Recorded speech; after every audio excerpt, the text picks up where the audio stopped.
Today we'll present you our new publication in Brain, which is entitled Hippocampal T cell infiltration promotes neuroinflammation and cognitive decline in a mouse model of tauopathy.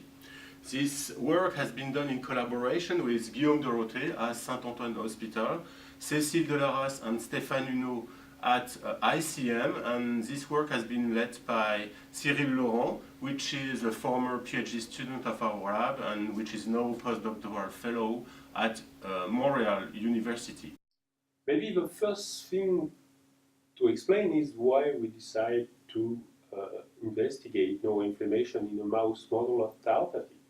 As you know, Alzheimer's disease is a major form of dementia, and it's characterized by the presence of amyloid deposition and neurofibrillary degeneration.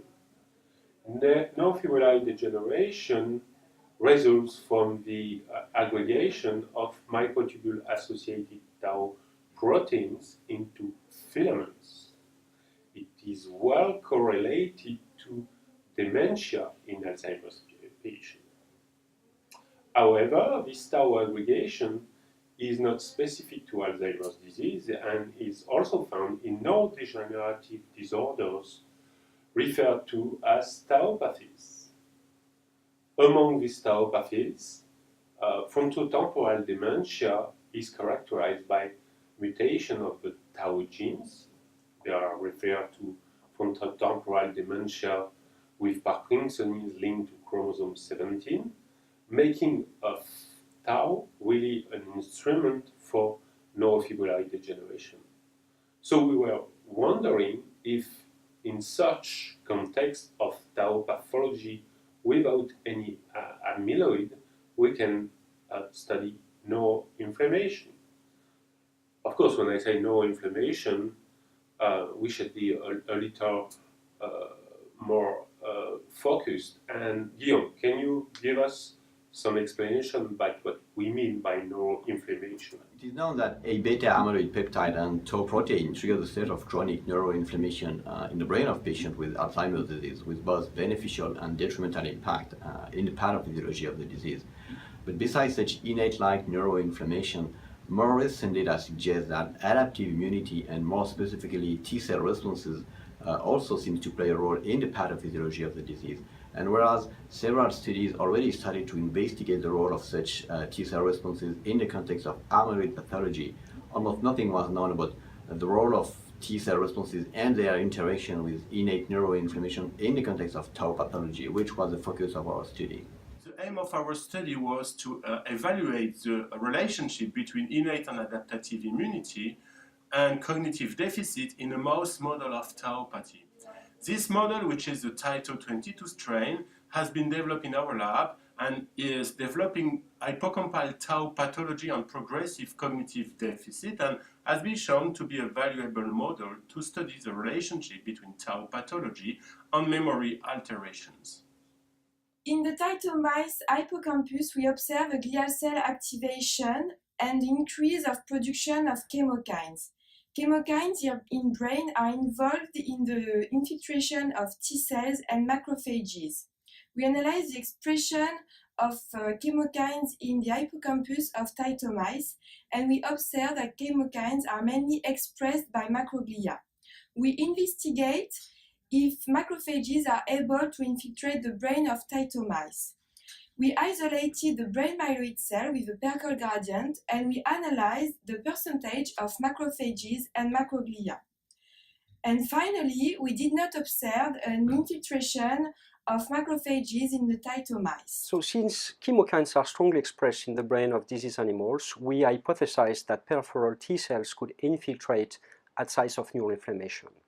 And to test that, we immunostained brain sections with the CD4 and CD8 T cell markers.